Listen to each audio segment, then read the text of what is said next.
Bonjour et bienvenue dans cette exploration. Aujourd'hui, face à cette pression quasi constante pour performer, on se demande souvent, au-delà des compétences techniques, quelle place reste-t-il pour le sens qu'on donne à nos expériences?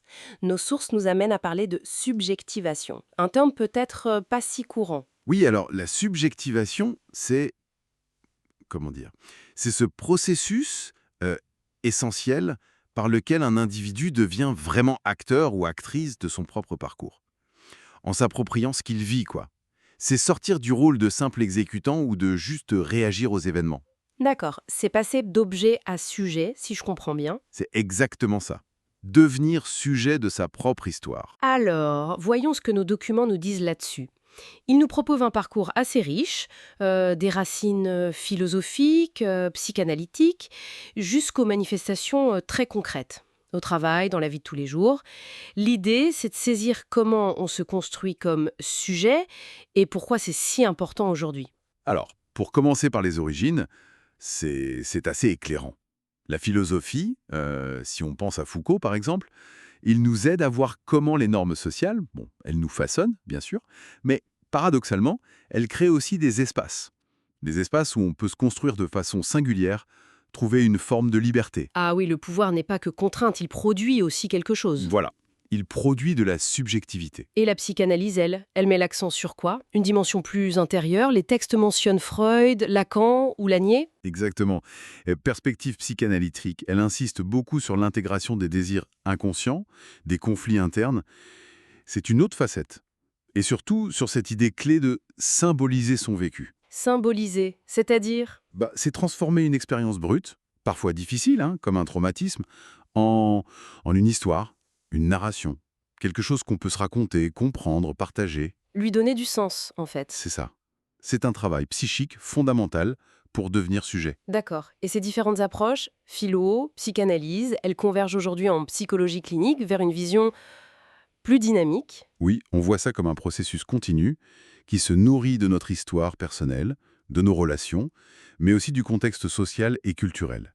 Et ça démarre très tôt. Dès l'enfance. Hmm. Mhm. Dès l'enfance.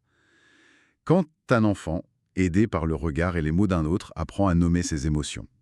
Là, tu es en colère, ça c'est de la tristesse. Il commence déjà à se reconnaître comme la source de ce qu'il ressent. C'est vraiment l'amorce du processus. Et ce processus, j'imagine, il est mis à l'épreuve à certains moments de la vie, hein. Ah oui, les périodes de crise sont des moments charnières. L'adolescence, bien sûr, mais aussi un deuil, un exil, ou même un burn-out. Pourquoi ces moments-là en particulier? Parce que le récit qu'on avait construit sur soi-même, sur sa vie, il ne tient plus. Il est remis en question.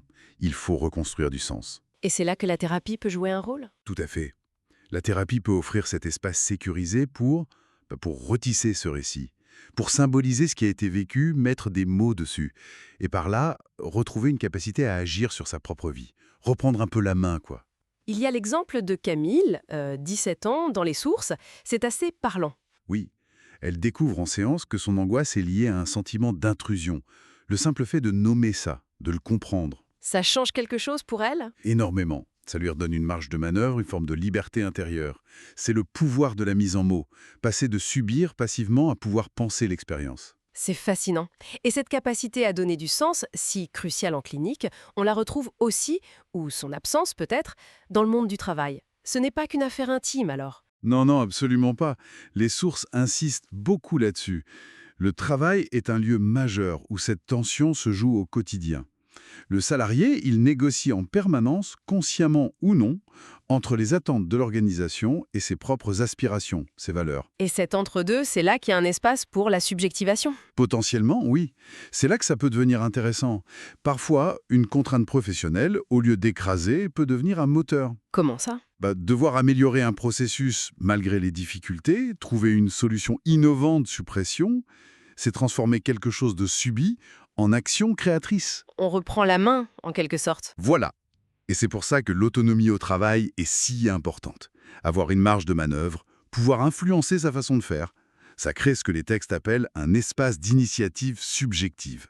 Un endroit où on peut mettre du sien, se reconnaître dans ce qu'on fait. Comme pour cet ingénieur Alexandre dont le témoignage est cité, le passage à un projet agile. Oui, ça lui a permis de redéfinir son rôle, de s'investir autrement. de retrouver du sens en fait dans son boulot. Ces espaces sont donc vitaux. Mais notre époque actuelle, l'hypermodernité, comme disent certains textes, elle ne les menace pas un peu avec l'injonction à la réussite, la disponibilité permanente? C'est un vrai risque, oui. Le risque de ce qu'on appelle la désubjectivation. À force de se suradapter aux attentes extérieures, on finit par s'oublier soi-même, par ne plus être en contact avec ses propres désirs, ses propres besoins. On colle, mais on ne vit plus de l'intérieur. Du coup, soutenir la subjectivation au travail, c'est pas juste un luxe ou un bonus bien-être. Non, c'est un levier essentiel pour la santé psychique, pour prévenir l'épuisement. Et c'est aussi une source de créativité, d'engagement, mais un engagement qui vient de soi, pas juste de la conformité.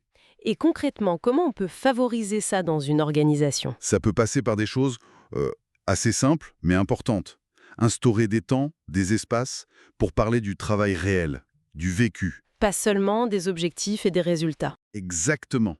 Valoriser à parole sur l'expérience, la réflexion individuelle et collective sur ce qu'on fait, comment on le fait, et ce que ça nous fait. En résumé, donc la subjectivation, c'est loin d'être une abstraction de psy. C'est une capacité dynamique, essentielle pour naviguer les crises perso et pro. C'est ça, c'est ce qui permet d'inventer sa propre trajectoire, de rester auteur de sa vie, même au milieu des contraintes. Et peut-être même de transformer le travail, de l'humaniser un peu plus. C'est tout l'enjeu. Et tout cela nous laisse peut-être avec une dernière pensée, une question pour la réflexion. Dans le tourbillon de nos vies, de nos organisations, si rapides, quelle place concrète reste-t-il pour interpréter, pour donner un sens personnel à ce qui nous arrive, au-delà de l'action, au-delà des résultats immédiats?